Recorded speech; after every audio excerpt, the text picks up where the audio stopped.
بہت پیارے مسلمان بھائی اور بہنوں، السلام علیکم ورحمۃ اللہ وبرکاتہ۔ میں ہوں غلام مصطفیٰ اور آپ دیکھ رہے ہیں میرا یوٹیوب فیس بک چینل پیام اسلام، جس پہ درس قرآن کے سلسلہ میں آج کا ہمارا سبق سورۃ البقرہ کی آیت نمبر 213 ہے۔ اعوذ باللہ من الشیطان الرجیم، بسم اللہ الرحمن الرحیم۔ کان الناس امۃ واحدہ فبعث اللہ النبیین مبشرین ومنذرین وانزل معهم الکتاب بالحق لیحکم بین الناس فیما اختلفوا فیہ وما اختلف فیہ الا الذین اوتوہ من بعد ما جاءتهم البینات بغیا بینہم فہدی اللہ الذین آمنوا لما اختلفوا فیہ من الحق بإذنہ واللہ یہدی من یشاء الی صراط مستقیم۔ اس پچھلی آیت مبارکہ میں اللہ رب العزت نے کفار کے بارے میں یہ بتایا کہ وہ مسلمانوں کا غربت فقر کی وجہ سے مذاق اڑاتے ہیں۔ اللہ فرماتے ہیں کہ یہ مذاق اڑاتے رہیں، اصل بات تقوی کی ہے اور قیامت والے دن تقوی والے ہی کامیاب ہوں گے۔ اور اس آیت مبارکہ میں اللہ رب العزت یہ فرما رہے ہیں کہ یہ جو باہمی اختلافات ہیں امت میں، قوم میں،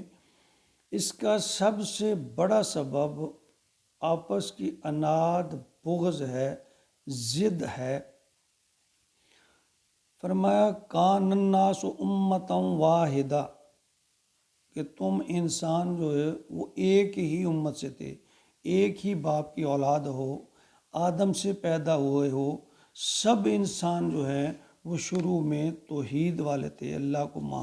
ماننے والے تھے۔ پھر ان میں اختلافات پیدا ہو گیا، کہیں شیطان نے انہیں ورگلا دیا،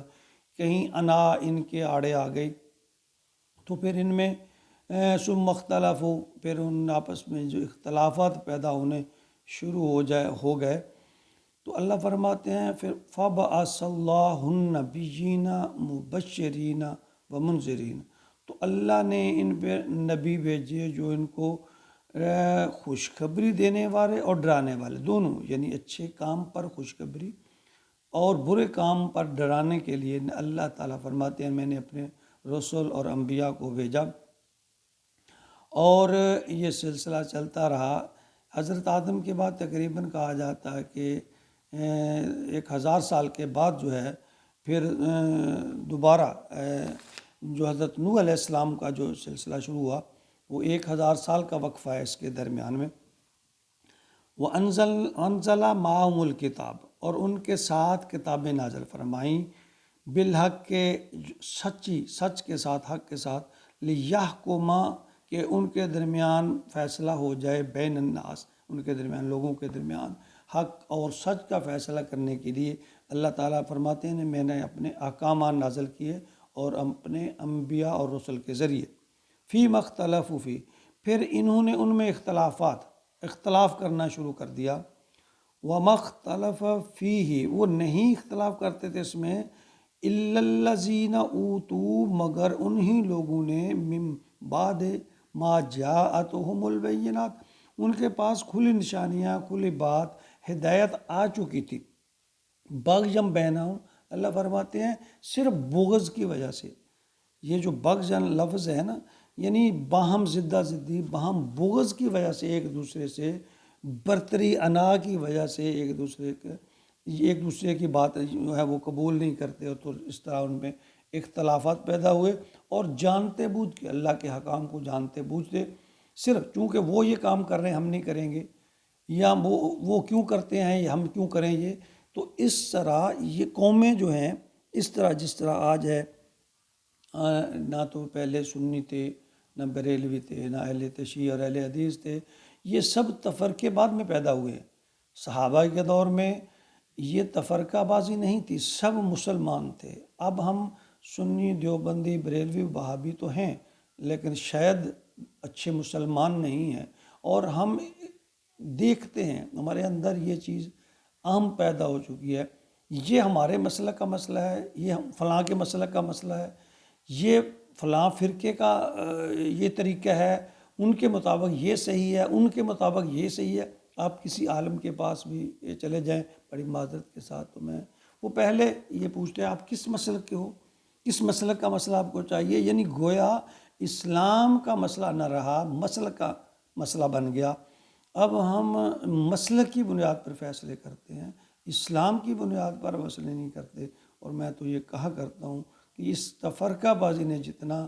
اسلام کا نقصان پہنچایا ہے اسلام کو، اس طرح اتنا نقصان کافروں نے بھی، مشرکوں نے بھی نہیں پہنچایا،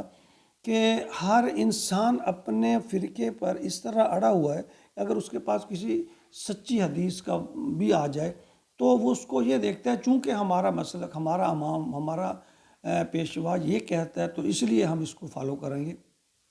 تو یہی بات اللہ تعالیٰ فرما رہے ہیں کہ باہم زدہ زدی پڑی ہوئی ہے، ہم اسلام کو کم، مسلک کو اہمیت دیتے ہیں، اسلام کو کم اہمیت دیتے ہیں اور مسلک کو زیادہ اہمیت دیتے ہیں۔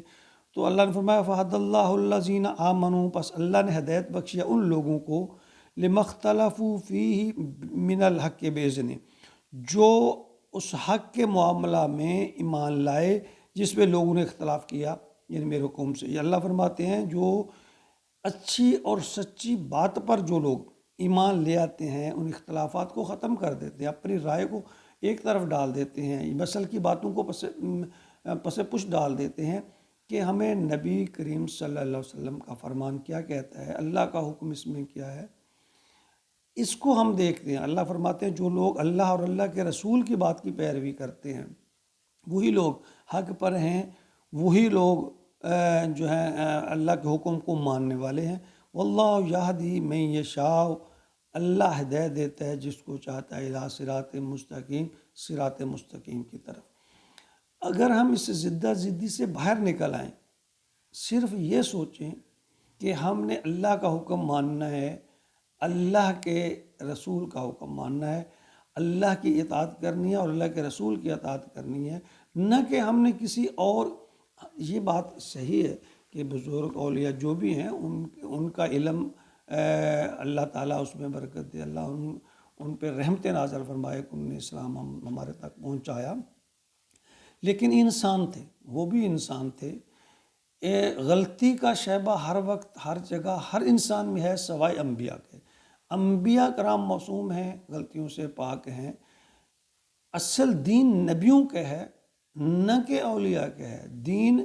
رسول کا ہے، اللہ کے حکم کا ہے، نام ہے، نہ کہ امام کی ٹھیک ہے پیروی کریں، ان کی اچھی باتوں پر عمل کریں، لیکن ہو سکتا ہے اب دیکھیں کتاب میں ایک بات چلتی چلتی ہے، زبان در زبان ایک بات چلتی ہے، اس میں کچھ تحریف ہو گئی، کچھ بدل گیا، کچھ اضافہ ہو گیا، ممکن ہے اس طرح ہو گیا ہو، بعد میں لکھنے والوں میں اس میں سے کچھ کمی کر دی ہو، کچھ بڑھا دیا ہو، ہم خام خواہ ضد پہ اڑے رہتے ہیں چونکہ ہمارا مسلک فلاں ہے تو ہم نے یہ بات ماننی ہے، چونکہ ان کا مسلک یہ ہے تو ان کا، یعنی یہ مسلک پر اڑے ہوئے ہیں۔ تو میں تو کہتا ہوں یہ جو مسلک بندی ہے اس کو ختم کر کے ہمیں اسلام پہ آ جانا چاہیے کہ اسلام کیا کہتا ہے، دین کیا کہتا ہے، نبی کا فرمان کیا ہے۔ اگر ہمیں نبی کا فرمان مل جائے تو اس پہ ہر چیز قربان کر دینی چاہیے، یہی دین ہے، یہی اسلام ہے۔ اللہ نے قیامت کے دن یہی پوچھنا ہے، نبی کے بارے میں پوچھنا ہے کہ تمہارا نبی کون تھے، نہ کہ کسی اور کے بارے میں کہ تمہارا پیشوا کون تھا، تمہارا امام کون تھا۔ تو اس بات کو یاد رکھیے کہ زندگی میں اصلاح کے لیے، کامیابی کے لیے، اللہ کی رضا کے لیے اگر ہم نے دین کو اپنانا ہے، دین پہ چلنا ہے، تو ہمیں اللہ اور اللہ کے رسول کی اطاعت کرنی ہے، اور کسی بات پہ ضد انا پہ اڑ نہیں جانا کہ یہ چونکہ ہمارے مسلک ہے، ہمارے مولوی نے، ہمارے امام نے یہ کہا ہے، تو اس سے دین کی کوئی بھلائی نہیں ہوگی۔ دین میں اسی طرح ہمارے اختلاف پیدا ہو گئے اور ہم ایک دوسرے کو کافر، بے ایمان اور مرتد بنا کر سب مسلمان میں لڑائی جھگڑے کی یہ بنیاد پڑ گئی۔ اللہ رب العزت ہمیں سچائی اور حق کی طرف رہنمائی فرمائے، اور جہاں کوئی اس طرح کا اختلاف پیدا ہو جائے تو خاموش ہو جانا چاہیے، اس پہ مقابلہ بازی نہیں کرنی چاہیے، وہ بات اللہ پہ چھوڑ دینی چاہیے۔ جو بات صاف ہو گئی اس پہ تو عمل کر لو، جو بات صاف نہیں ہے وہ اس کو اللہ پہ چھوڑ دو، اور دعا کرو اللہ تعالیٰ ہمیں صراط مستقیم پر چلنے کی توفیق عطا فرمائے، آمین۔